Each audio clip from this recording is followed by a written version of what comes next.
Hello everyone. सो आज हम practice set 2.3 solve करेंगे, बट उसको सॉल्व करने से पहले हम दो एग्जाम्पल्स के साथ समझेंगे कि प्रैक्टिस सेट को सॉल्व कैसे करना है। So without any further delay let's get started. So देख लेते हैं कि प्रैक्टिस सेट 2.3 को सॉल्व करने के लिए हमें क्या पता होना चाहिए। अब इसके लिए ना हमें कंस्ट्रक्शन आना चाहिए, ठीक है। अब कंस्ट्रक्शन किस चीज का करना है वो देख लेते हैं।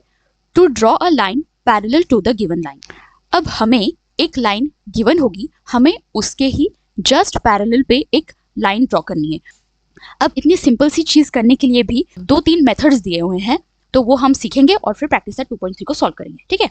सो सबसे पहले है कंस्ट्रक्शन 1, जिसमें 2 मेथड्स दिए हुए हैं। सो कंस्ट्रक्शन क्या है ना, to draw a line parallel to the given line through a point outside the given line using set square. क्या बोल रहे हैं कि एक दी गई हुई लाइन के जस्ट पैरेलल पे एक लाइन ड्रॉ करने के लिए एक पॉइंट की मदद से जो गिवन लाइन के आउटसाइड में है, और किसकी मदद से, by using a set square.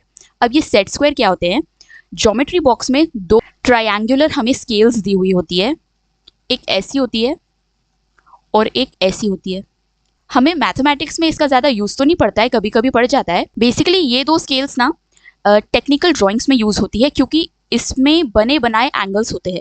जैसे कि ये एंगल हुआ 30 डिग्री, ये एंगल हुआ 60 डिग्री और ये हमारा 90 डिग्री का एंगल। तो ये जो 3 एंगल्स है ये बहुत कॉमन है, मतलब इसका कई बार यूज आ जाता है। तो बने बनाए एंगल्स रहेंगे तो ड्रॉ करने में ईजी जाएगा ना। वैसे ही ये 90 डिग्री का होता है, ये दोनों 45 डिग्रीज के होते हैं। सो इन दोनों का हमें इस कंस्ट्रक्शन में यूज आने वाला है। तो इन दोनों भी ट्रायंगल्स को, ये जो 90 डिग्री 30 डिग्री और 60 डिग्री का एक एंगल है ना, ये थोड़ा सा बड़ा दिखता है इसके कंपैरिजन में, तो इसको मैं बड़ा वाला सेट स्क्वायर बोल के डिपिक्ट करूंगी और इसको मैं छोटा वाला सेट स्क्वायर बोल के पॉइंट आउट करूंगी, ठीक है। जब भी मुझे बताना रहेगा कि इन दोनों में से कौन सा सेट स्क्वायर हमें कहाँ रखना है, ठीक है। So let's see how we are going to be doing it. अब हमें यहाँ पे कंस्ट्रक्शन करते जाना है और यहाँ पे लेफ्ट साइड पे उसकी स्टेप्स लिखते जानी है, ठीक है। सो सबसे पहले हम क्या करेंगे, हमें एक लाइन ड्रॉ करनी है। क्वेश्चन में तो दिया है कि गिवन लाइन है, ऐसा दिया होगा, लेकिन लाइन गिवन नहीं होगी, हमें खुद ही ड्रॉ करनी है, ठीक है। सो सबसे पहले एक लाइन ड्रॉ कर लेते हैं और इसे नाम दे देते हैं लाइन एल, ठीक है। अब इस लाइन के आउटसाइड कहीं भी कितने ही डिस्टेंस पे, एकदम ज़्यादा भी नहीं ले लेना, थोड़े डिस्टेंस पे एक पॉइंट ले लेंगे जिसे हम देंगे नाम पॉइंट पी, ठीक है। कुछ भी नाम दे सकते हैं। अब इजी जाने के लिए जो बड़ा वाला सेट स्क्वायर था ना, जिसको मैंने कहा था कि मैं बड़ा वाला ऐसे पॉइंट आउट करूंगी, तो इसको मैं नाम ए दे देती हूँ और जो छोटा वाला था उसको मैं नाम बी दे देती हूँ, ठीक है। अब हमें दोनों भी सेट स्क्वायर उठाने हैं, सेट स्क्वायर ए और सेट स्क्वायर बी, और उन्हें कुछ इस टाइप से रखना है। यहाँ पे ड्रॉ करके बताती हूँ कैसे रखना है। ये हो जाएगा सेट स्क्वायर ए, ठीक है। अब इसके ही जस्ट बाजू हमें सेट स्क्वायर बी रखना है, ऐसे टाइप में, ठीक है। ऐसे ही दिखना चाहिए, तो अरेंज करके बराबर से रखना। अब यहाँ पे इन दोनों भी सेट स्क्वायर को हाथों से होल्ड करके रखना है ताकि ये हिले नहीं, और ये जो सेट स्क्वायर ए है इसका ये जो एज है वो पॉइंट पी पे टच हो, ठीक है। और ये जो सेट स्क्वायर बी है ना, इसका जो एज है उससे लगती हुई हमें एक लाइन ड्रॉ करनी है, पॉइंट पी से लेकर आगे तक जहाँ तक चाहो। तो ये जो अभी मैंने लाइन ड्रॉ की है वो हो जाएगी लाइन एल के पैरेलल, ठीक है। तो ये मेथड था ड्रॉ करने का, इसको भी मैं नाम दे दूंगी लाइन एन, कुछ भी दे सकते हैं, ठीक है। सो अब जो हमने ये किया है ना, उसे स्टेप बाय स्टेप हमें लिखना है। तो सबसे पहले हम लिखेंगे स्टेप्स ऑफ कंस्ट्रक्शन, ठीक है। अब सबसे पहले हमने क्या किया, हमने एक लाइन ड्रॉ करी जिसको नाम दे दिया L. Draw a line L. Then हमने क्या किया, लाइन एल के आउटसाइड एक पॉइंट लिया था जिसको हमने पी नाम दिया था, ठीक है। Take a point P outside the line L. फिर इसके बाद हमने 2 सेट स्क्वायर लिए और उसे एक दूसरे से टच होते हुए उस लाइन के ऊपर रखा और उन सेट स्क्वायर को होल्ड करके रखा ताकि सेट स्क्वायर ए का जो एज था वो पॉइंट पी को टच करे, ताकि जो सेट स्क्वायर ए का जो एज है वो पॉइंट पी के क्लोज हो और जो सेट स्क्वायर बी है उसके एज के अलोंग हम एक लाइन ड्रॉ कर सके। तो इसी को हम वर्ड्स में लिख देते हैं। थर्ड पॉइंट क्या आ जाएगा, place two set square touching each other. हमें दो सेट स्क्वायर रखने हैं एक दूसरे को टच करते हुए। फिर उसके बाद होल्ड द सेट स्क्वायर्स, हमें सेट स्क्वायर को होल्ड भी करना है ताकि वो हिले नहीं लाइन ड्रॉ करते समय। कौन से set squares, A and B both. Okay, then अब कैसे होल्ड करना है ताकि one edge of set square A is close to point P, ताकि जो एक सेट स्क्वायर है ए वाला वो पॉइंट पी के क्लोज हो, is close to point P. ठीक है, देन इसके बाद हमें क्या करना है, fourth point, draw a line along the edge B. Set square B के अलोंग हमें एक लाइन ड्रॉ करनी है जो कि लाइन ए से पैरेलल होने वाली है। सो draw a line along the edge of,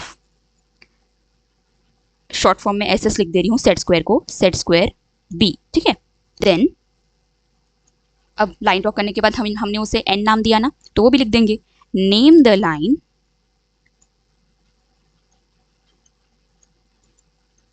as N. ठीक है, अब इतना सब करने से क्या हुआ, लाइन एन जो है वो लाइन एल के पैरेलल हो गई। So line N is parallel to line L. बहुत ही इजी है, जो किया है बस उसे वर्ड्स के फॉर्मेट में लिखना है। ठीक है, अब यही चीज करने के लिए एक दूसरी मेथड भी गिवन है, उसमें सेट स्क्वायर्स का यूज नहीं आएगा। सो देख लेते हैं उसको भी। अब देख लेते हैं कि मेथड 2 में क्या करना है। ठीक है, सो सबसे पहले हमें एक लाइन ड्रॉ करनी है जैसा हमने पहले किया था, और उसे नाम दे देंगे एल। ठीक है, और एक पॉइंट ले लेना है आउटसाइड द लाइन जिसको मैं नाम दूंगी पी। अब इस पॉइंट पी से होती हुई लाइन एल तक जाती हुई एक सेगमेंट हमें ड्रॉ करनी है जो कि लाइन एल से परपेंडिकुलर हो। पॉइंट पी से जाती हुई मैं लाइन एल तक एक सेगमेंट ड्रॉ करूंगी जो लाइन एल से परपेंडिकुलर होगी, यानी कि 90 डिग्री के एंगल पे होगी। ठीक है, अब इतना हो जाने के बाद हमें एक और पॉइंट लेना है। ये वाला जो पॉइंट लिया था इसको नाम नहीं दिया, इसको मैं एम नाम दे देती हूँ। और एक और पॉइंट लेना है और उसे मैं नाम दे दूंगी एन, और इस पॉइंट से होती हुई एक सेगमेंट ड्रॉ करनी है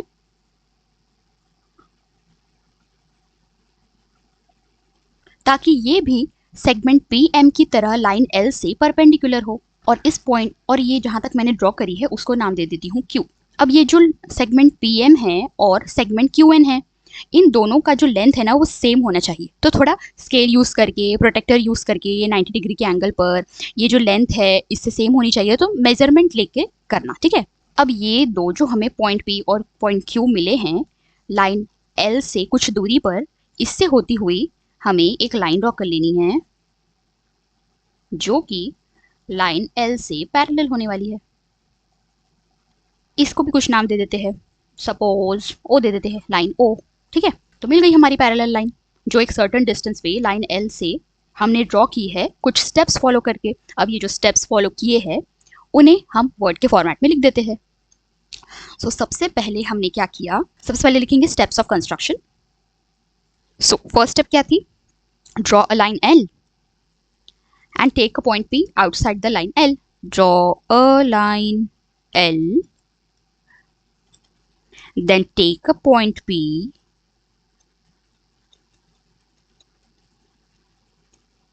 outside the line.